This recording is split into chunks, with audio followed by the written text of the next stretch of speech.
I don't, when it comes to the actual creative act, I don't have a lot of habits because every project is so different. Whenever I'm reading scripts for the first time, I listen to Zoe Keating, who's a cellist, and there's something about the pace of her music, there's something about the sound of her music. It's all instrumental, there's no distraction, and it just aligns with my frequency.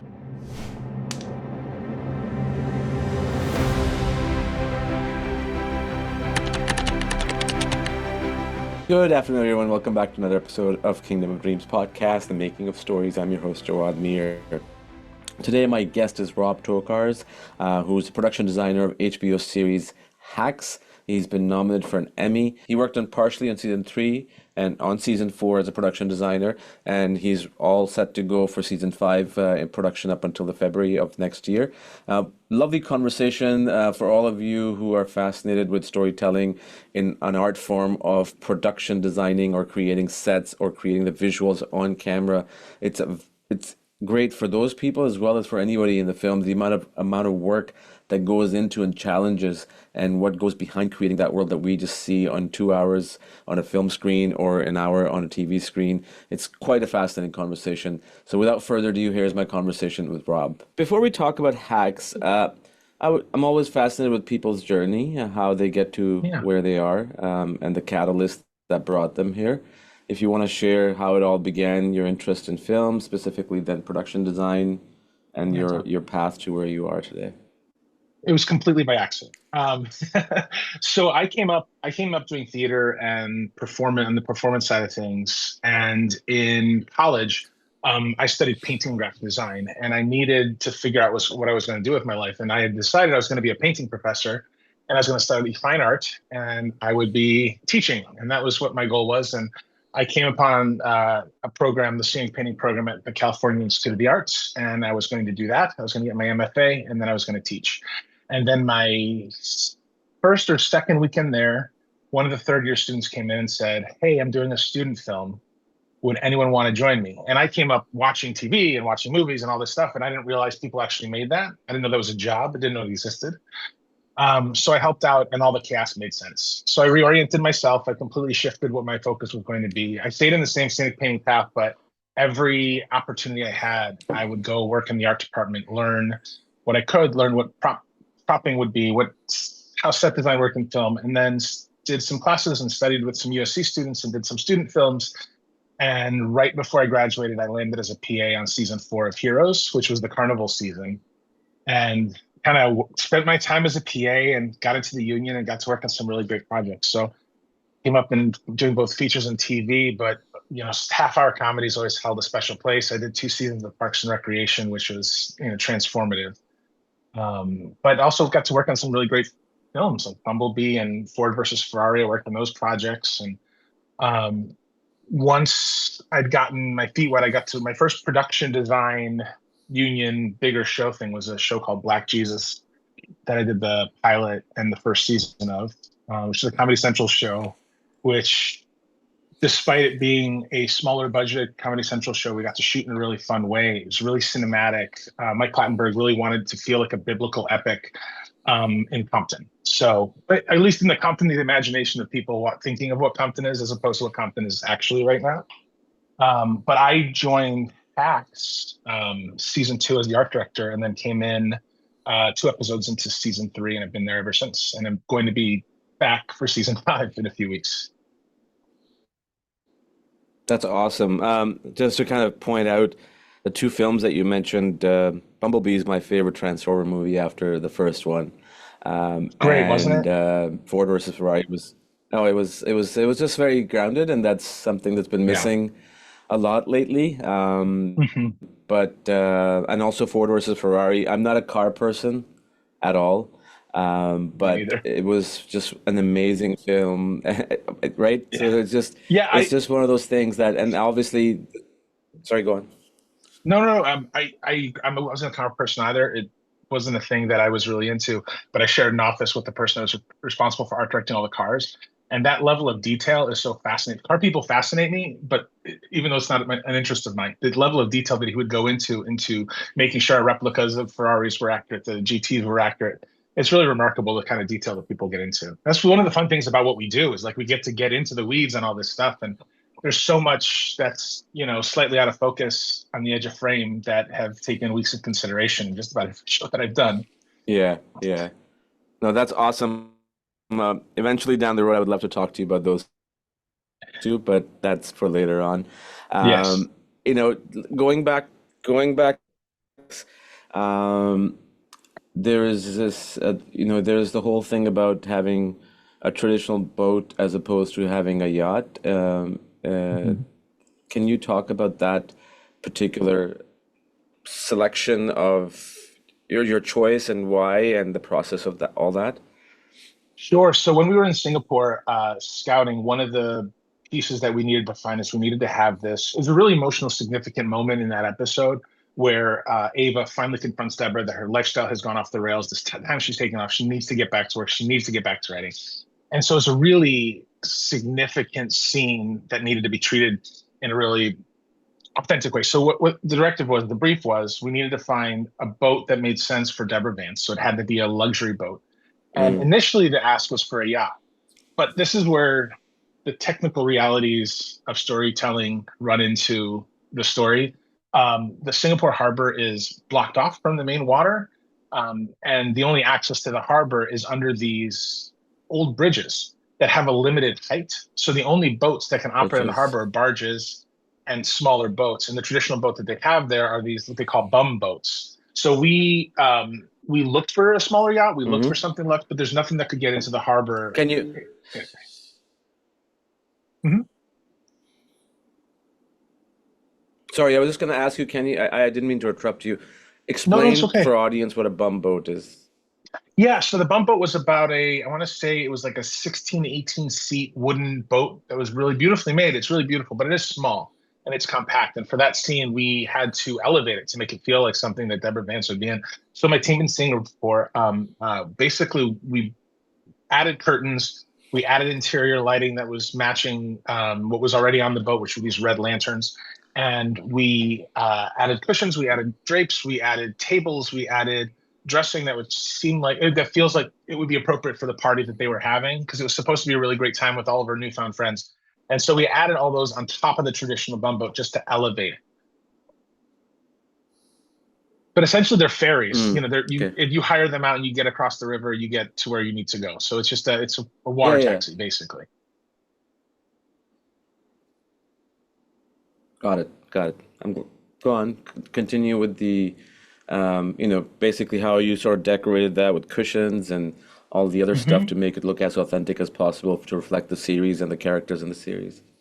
Exactly. So that was what the directive was. And really, we had a very limited amount of time and we couldn't take the boat to a shop or anything like that. So on the day, my team was able to find these cushions and were essentially stuffing the cushions hours before the crew showed up. And we were doing finishing touches as everybody had moved from another location to shoot it at night. And then once we were there, usually we'll have an on-set dresser and a props person and an assistant props person and all these people on hand to help shooting. But because the boat was so small, we only had one or two people Mhm. representing our department that were able to fit on the boat. And so the boat was actually sailing when we were shooting, and there was a support boat, secondary support boat that was there in case of anything. And of course, all the safety bits and pieces in case anyone fell over, which they didn't, luckily. But it was really cool, and that we had originally scouted that scene in December. We went out for a scout, and it'd been my first time in Singapore, and it was probably one of the highlights of my career there with our scouting group in Singapore Harbor, looking at these beautiful lights in this beautiful city and this incredible country. It was magical. It was really cool. I bet. And one of the prominent sequences in the is Deborah's performance, like the red chair and how Hmm. you were able to sort of, from what I understand, were able to design it remotely, like, from a long distance. Hmm. And and some of the challenges, if you can talk about that chair and that sequence itself, along with the other things that you had to, going through the Victoria Theatre, the basically the gardening by gardens at the bay, I think it was, and a whole bunch of other Hmm. stuff. So just to kind of start off with that and challenges of all those sequences. Sure. So the way that that episode came about was there was some early scouting before I had started prep that season. So some of the producers went out to Singapore to see what might be interesting with like a just a bit of an outline of what it was. And then what Jen Paul and Lucia they wrote to the great things that we were able to find and what we'd actually get access to. So as we went through the season, as the negotiation with Singapore came about, we had access to certain things, no access to other things. Things fell through, things became more important. And the Victoria Theater is one of those spaces we knew we needed a theater, and we needed a theater for to perform it. And that seemed to be, I mean, it was probably the best choice that felt the most Singaporean to us because Singapore is such a mix of local culture and also the colonial aspect of its history. So the Victoria Mm. Theater is kind of an overlap of those parts. When I was designing the show, and we've done a lot of stage shows for Deborah. Season two, I think we were in 15 different stand-up setups. We've done big shows. The Palmetto was a big thing for season one. I want it to look different than what we've done in the past. And I want it to feel very local. So I found this really great reference image of a Chinese model fashion shoot that was all red curtain, red on red, very saturated and vibrant red, and came upon the idea of the half circle centerpiece behind her to mimic a fan, because that was a traditional thing that I also encountered in the research. And remotely, I do a lot of my drawing in Procreate because I'm in a van so often, and I'm lucky that I don't get motion sick, so I can get a lot of work done when we're driving around scouting locations. Really, eh? Yeah, I don't get it. It's really nice. It's really it's kind of a superpower I find. I can read a script. I can That be is a nose down into a script, superpower. and yeah, I'm really lucky. I'm really lucky. I get a lot of No, time. reading I can get. Some people can, some people Yeah, can't. I can even understand drawing on the plane, but in a yeah, moving vehicle with yeah. turns and unexpected bumps, I mean, kudos to you, man. Thank you. It's not easy, and there is some adjustment and a little bit of cursing every so often when I'm really into it. But luckily, Of digitally, I can always course. undo. So I spec'd out this whole Good set, and stuff. I had a great picture of the Victoria Theater. And one of the things that would have been a distraction, but if anyone ever has a chance to go there, is behind it is this beautiful organ that takes up, I mean, two-thirds of the wall of the back of the theater that we couldn't show Mm. because it would just take in focus away from Deborah. So I just sketched over that. I sketched over my idea of it. The team in Singapore, Misha, my art director, surveyed it, and we were able to find a fabric. And then basically, when we landed in Singapore, we designed it all. We kind of built the armature for the fan. And when I landed, they ran up to me with swatches. They're like, "These are the fabrics that are available. Which do you pick?" And so I got to pick the swatches. We had narrowed the chairs down to two or three chairs by the time we landed.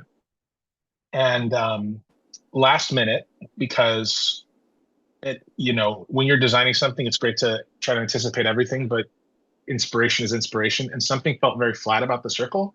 So last minute, we added this orange trim on the outside of the circle, which created a really great delineation, helped it pop out. And then once we saw the chair matched the chair matched the background really nicely. The red worked out, and we picked the red that was there, and I think it looked great. Scale wise, I think it was fantastic. And we're just really lucky that the parts came together. It was all pretty frantic. It's they had a really good team there. They were really professional, and I felt very, very supported. But it's not Los Angeles, so there's a different pace and there's different communication, but ultimately very Mm. positive. It's just you have to adjust not expectations, but just adjust the way that you flow through things. Yeah. Yeah. I'll continue on the on hacks, but you talked about inspiration, right? Hmm.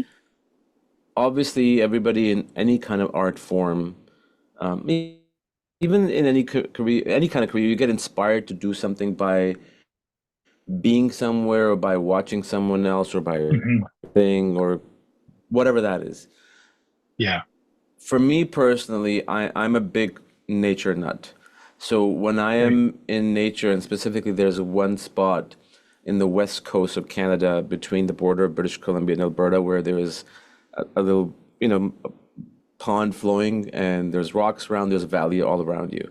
And that spot for me is like where I'm not saying that's the only spot for me, but that is like Sure, sure. where things happen.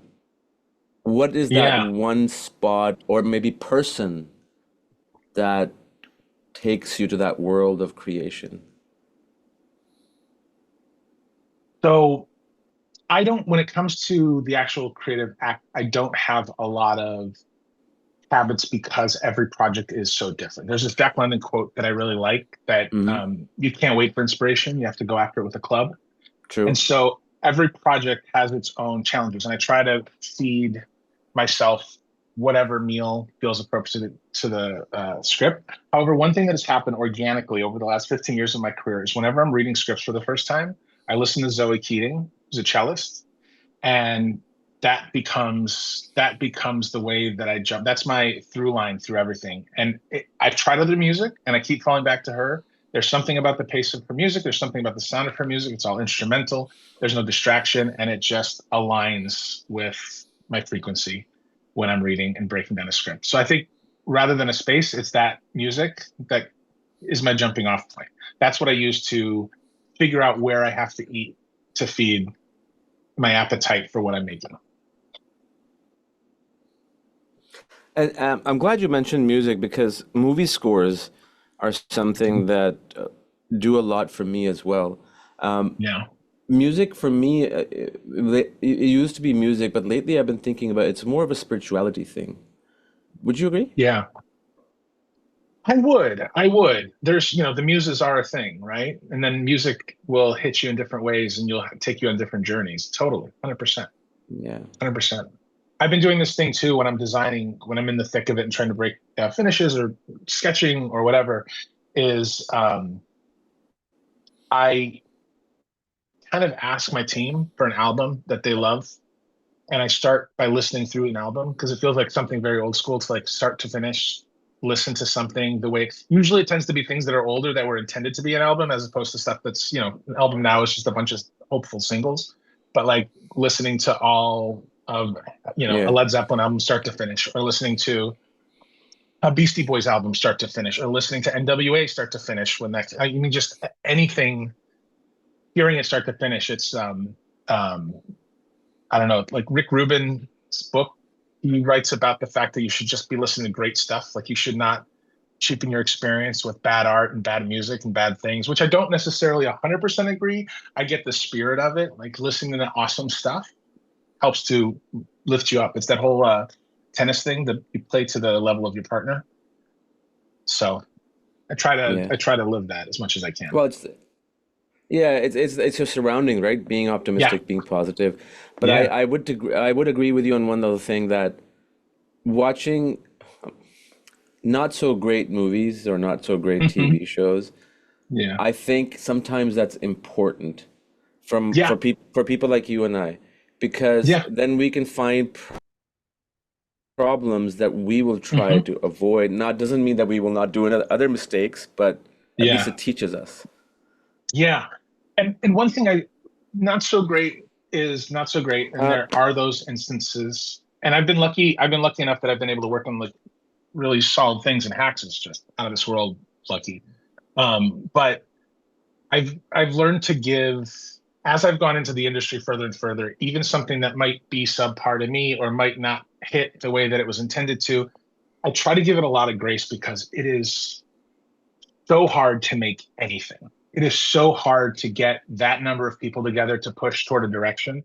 And even if it's chaotic, people are passionate, even no matter what they're working on. And my comrades at arms in the art department and set deck and props, like 99% of them are like, let's do the absolute best job that we can. Let's elevate the work that we can. And sometimes you just don't have the money. And sometimes it's just like whatever we can get to get this guy's story told or this gal's story told is really it's the best they can do. And sometimes it's really great. Like it doesn't necessarily have to have giant budgets to tell the story. So we just try to elevate whatever we do as best we can. It's just hard to make stuff like the fact that someone made a thing and they put it out there. It's like that's it. That's awesome. That's awesome. I always think about art that you don't share as therapy rather than art. It's important. It's valuable. It's something that yeah, feeds something. But if you don't share it, it's about sharing that art. So someone that can share it, it's great. yeah.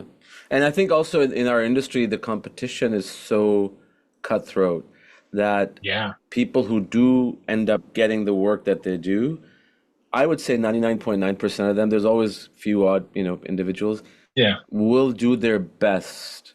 Even if the project fails, they'll Hmm. continue working because they know there's like 1,000 people lined up trying to get in, and Yeah. they may take over the job. So, but yeah, no, that's a valid point, Yeah. man. I'm glad that people really put their hard work into making anything. Now, if it turns out to be great or good or bad, that's a different story. Sometimes it's the timing, sometimes it's marketing, sometimes it is the story, sometimes it is the performances. But that's Yeah. okay because that's how those people will learn to make something better after. Yeah. Yeah. Absolutely. I mean, I think it's almost like it self-selects, or people get filtered out over time, or the people that make it through. I mean, there's right now it's just so hard because there are so many different avenues to take in stories. I mean, there's some really great TikTok creators that are really interesting and doing compelling things at the same time as we have all the stuff that's happening in streaming. At the same time, we have these great films that are coming out.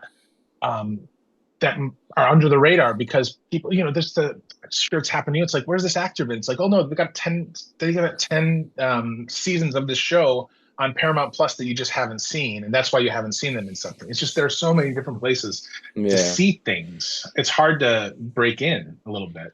It is hard to keep up. I mean, yeah, I agree with you wholeheartedly.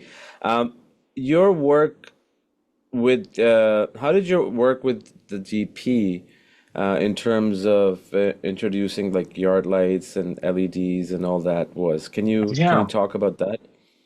So Adam Bricker and I kind of go back to 2019. We did this show for Facebook Watch.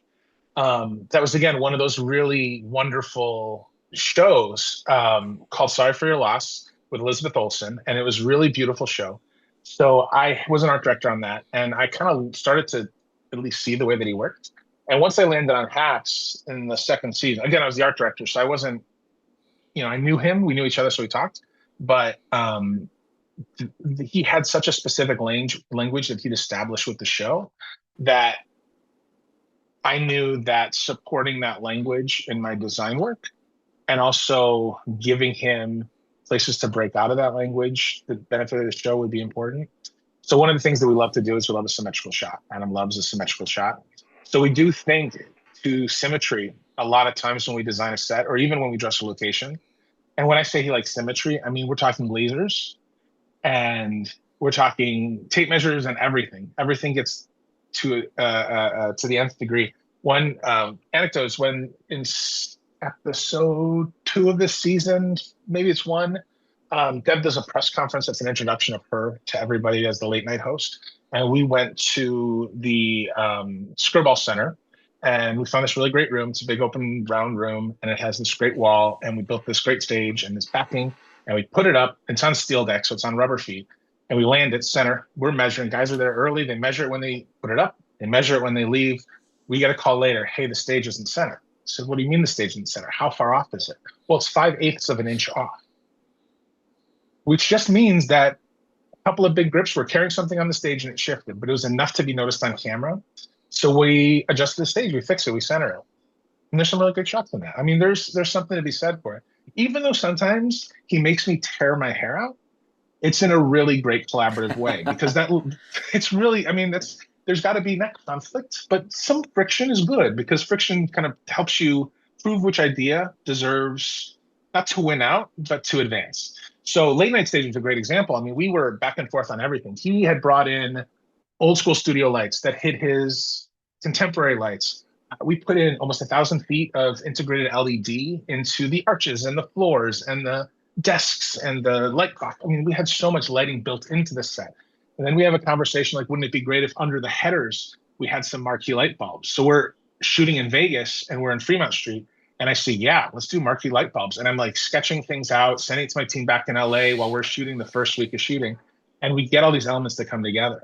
And we did the same thing in season 2 with the bus. Like we add these lighting. We like to build in the lighting. And one of the things that's a through line is because of so many performances and we need light sources, footlights become a big thing for us. We and Adam are constantly talking about footlights. So I wanted to make the footlights on the late night stage the most integrated footlights that I could. And I think they're my favorite footlights of any footlights we've ever done, if you can have such a list.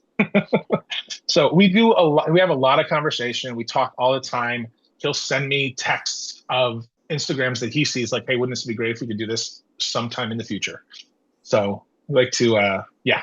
So it's great to collaborate with him. He's got a great eye. I really do enjoy my work with him. He makes my stuff look good. Like that's really what You it know, comes down to. Like I just have walls, and then he makes it look good. His lighting makes things look good. So I have to give it to him. I've worked on sets where the DP might not have been that strong, and it really it's a bummer. I would argue also that you make his work look good too. Yeah, it's a partnership. It's a partnership. But Yeah, ultimately, I it get to is. work for yeah. That that I know you're. Go on, please finish up. No, no, I just, but ultimately it comes down to I have these great showrunners who make this great material that lets us do great things. Like Lucia and Paul, when they direct, they know what their show is. Like we're led confidently in the choices that we make. So that's a really important part of the filter because there are things we bring to the table, but ultimately someone has to decide, and the people that decide well. They give us notes, and the notes make things better. There's some people might just make a change to make a change, and they don't. Like when they say no, it should be this, they know that they're passionate about that change. It's important to make that change, and it does create a better show. It's a very collaborative group. It's really great. Yeah, yeah. No, I agree, man. This is fascinating. Um, Before we continue on your work, what is one thing that you have learned about yourself over the years that has been the most profound thing, like some from your work?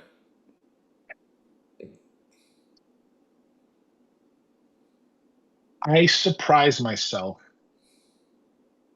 about how calm I can be in chaos. I've jumped into the middle of a lot of shows in my career, whether as an art director or production designer, on shows that might be having some trouble for whatever reason, or they've made a change or whatever it is. And very different from my personal life. I'm able to make a lot of calm out of chaos when it comes to working in the art department, when it comes to doing the film thing. I think it goes back to the first time I helped out on that student film. It's like everybody's moving around. I'm like, this makes sense. Like my brain makes sense in this kind of chaos. So that's one of the things that really, really struck me and was something I've learned to appreciate and embrace over the years. Because at home it's not the same. Like chaos is chaos at home. I'm just hanging on. But walking onto a film set, walking into an art department, all right, what's the problem? How do we fix it? No problem. Let's do this. Okay, let's go.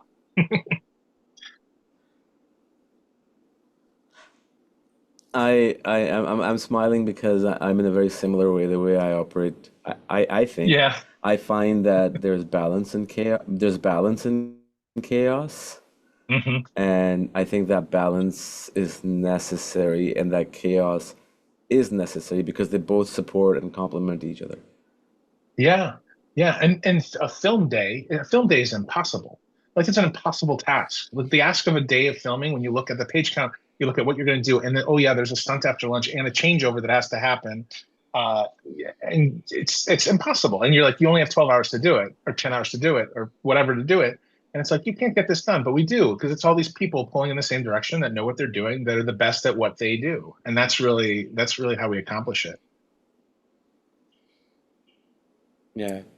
Has there been ever a time when, because, there are times when things can't be done in a certain amount of time frame, Yeah, for whether it's through budgetary yeah, reason or resource or, physical objects or whatever that is.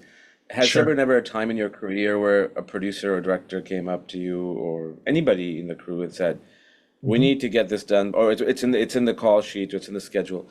"We need to get this done in XYZ by this." And have you gone back to the assistant director, whoever the person running the show on the set? Listen, guys, I would love to do this, but I don't think it can be done. We need extra time or we need extra resources. So yes, that does happen, and I always think about the fact that my job isn't to say no. My job is to tell you the parameters. Like if they want this Yeah, thing, my job is to say we can't do. all of that, but we can do 75% of This, that. this is, So let's yeah. let's negotiate about what the 25% that we can't do is. What's the most important thing? And then creatively coming to a place where we can distill it down into what's accomplishable. And when you work with really good producers, they know what the limits are. They want to push you. What's the thing we say all the time? Today's miracles, tomorrow's expectations. So we pull off miracles all the time, but yeah, sometimes you just have to go in, hat in your hand, and be like, this is all we can do. This is the most we can do. And as a production designer, it's my job to go in and say that. And that's part of it.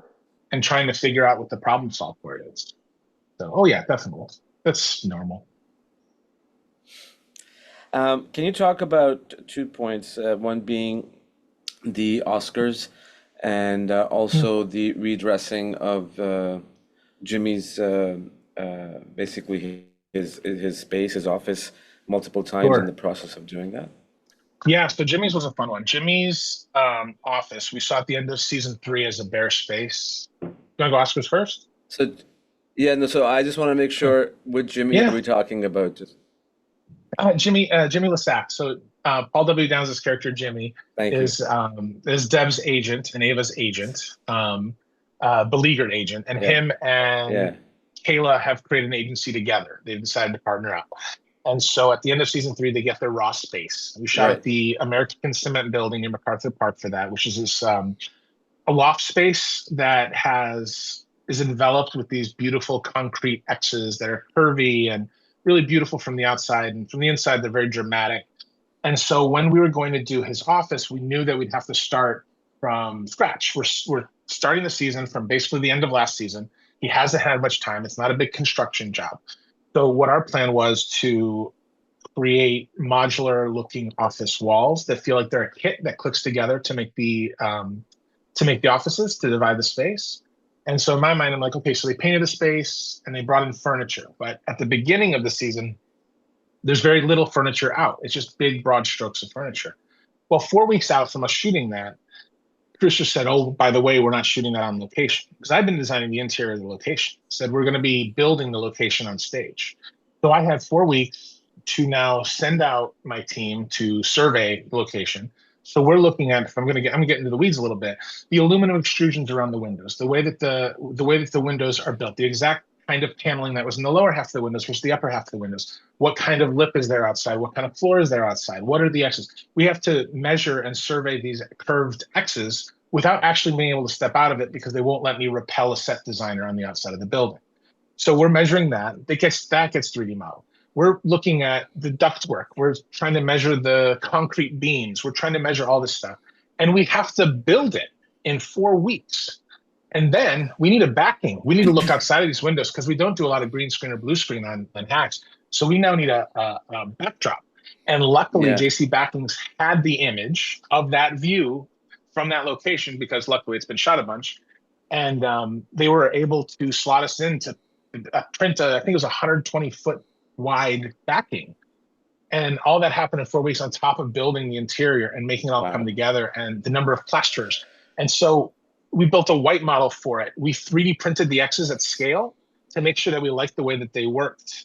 And then we had, Janine Ringer, my art director, was run ragged with this one because we had to have all these X's made. I think there were 13 of them with a foam company. I think we did D. Rocher, and then had to have them plastered and have it matched. And then Jen Luckhart had to track all the changes that were going to happen. So again, going back to it, we start off with boxes and they're peeling plastic off of the glass and we're just in the space. And then we shot 3 days in that space, but those 3 days spanned 8 episodes. So we would come in each day and add more dressing. At one point, there's a painting leaning against the wall. And the next time we see it, it's on a console table leaning against the wall. And in the end, it's hung up with a built-in surrounding it.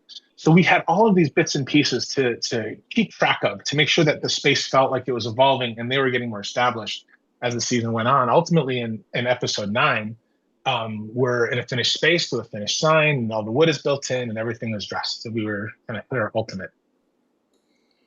It was really exciting. I mean, it was crazy. It was Wow. again miracle Yeah. after miracle, and a lot of Drew Schultz's team was fantastic in construction. So it was an effort. It was an effort. But there was also Yeah, you like I mentioned the said at the Oscar beginning set. of this pod. Yes. So the Oscars, that was another one of those fun set challenges that we knew that it was an Oscars press entrance. So we did the research on what that actually looked like. And there wasn't, it kind of all happened organically where it wasn't really clear what the set needed to be, but also how it needed to be arranged and also the scale it needed to be. So we looked at a bunch of different locations that were exteriors because the Oscars are big. The scale of the Oscars are big. Um, so we tried a lot of different configurations just on paper, and then we built um, printed models to see how that space would arrange. And then we tried fitting it into a couple of places on the back lot at Universal. None of it quite made sense. Um, Ultimately, we went through 8 or 9 different versions till we landed on the one that we needed. We ended up building on stage, using everything from showing the set to Lucia using white models and augmented reality on an iPad, like handing an iPad in the space, walk around, see how it feels. But ultimately, the model sold it. And the intention with the set was it needed to be this side entrance off the street. So where Ava comes in, I kept it with black carpet, black curtains. It wanted to feel very backstagey. And then the hallway wanted to be a little bit narrower, leading to the main Oscars. And at the end, in the deep background where Winnie comes from, that needed to feel like the actual red carpet. So it needed to be big, it needed to be bold. So we built these 10 or 12 foot tall letters and dimensional and painted them gold, had this pearlescent paint background, did all the red curtains, did all the silks over the top so we can light it to feel like it's the Oscars. And the letters 12 feet tall, we only made OSCAR because I want it to bleed off camera so that it felt like this red carpet would go on for a while, and it was a longer red carpet than it was, and that gave us enough runway for Winnie to come in. And once we landed it, it was like it was a joyful set. It was one of those you think it's going to work, and then it really worked. So really pleased.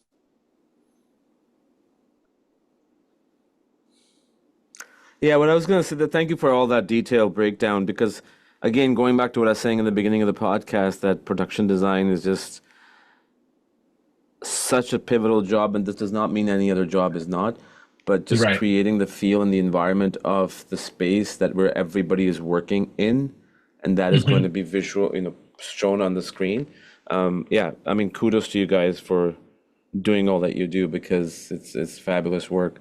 Um, I just sort of want to talk about the last point is the LA fires that took place. First of all, did that affect Hmm. somebody yourself or anybody that you knew? Luckily, me and my closest circles here were safe. Beyond, some of our coworkers that had to evacuate and come back. Luckily, we're mostly whole. The biggest loss that we had was really Deb's LA mansion. We had finished shooting there by the time that the fires had happened, but it was still something that we've been with since season 2. And you get friendly with the homeowners, and the homeowners are really wonderful and warm older couple, and they let the circus in, and that house itself is really spectacular. The kind of work that had gone into it when it was built, I think it was built in like 1915. That was a huge loss, but it was, yeah. I mean, watching the episodes, rewatching the episodes, it's really hard to know that that's gone. It's a piece of Mm. history of Altadena. We were also affected. We were supposed to shoot the end of episode 6 at Gladstone's in the Pacific Palisades, um, and that proved to be too toxic by the time we were to shoot it, so we weren't able to shoot there. But no, it was a scary week. It was a scary week. But one of the really great things Yeah. that we were able to do in spite of that is location managers created the scoutphotos.org site where if you're a homeowner who'd ever had filming, you could submit, and art departments and set deck departments had been contributing because we all come in and we do director's plans and floor plans of your space when we shoot there, and we take photos to make sure we can restore the space. So we were able to provide a lot of photos to these homeowners as they're going through the insurance process to say, no, actually, I did own this stuff. This is the house that I lost, and give them information that would help make them, at least partially whole. So that was a really great thing that came out of it that we were able to help out with. And there was a whole thing that you guys built a pool, right, as well, Yeah. um, So for that same for episode the 6, for we Ocean. Yeah, for that same episode 6. So because we couldn't shoot at Gladstone's, and Paul had some very specific blocking that he wanted to have, we ended up shooting in San Pedro. And we had the exterior beach stuff where her running into the water, just getting her basically her feet wet. And then we built the Slippery Oyster restaurant because we needed a restaurant, and we built that entirely at the beach. So it was a we wanted to feel like something that had been there for 30, 40 years where people have been getting, oysters. So the Slippery Oyster was built there, but then we needed some close-ups of Jean, and we weren't going to put our number one on the call sheet into the ocean at night in February.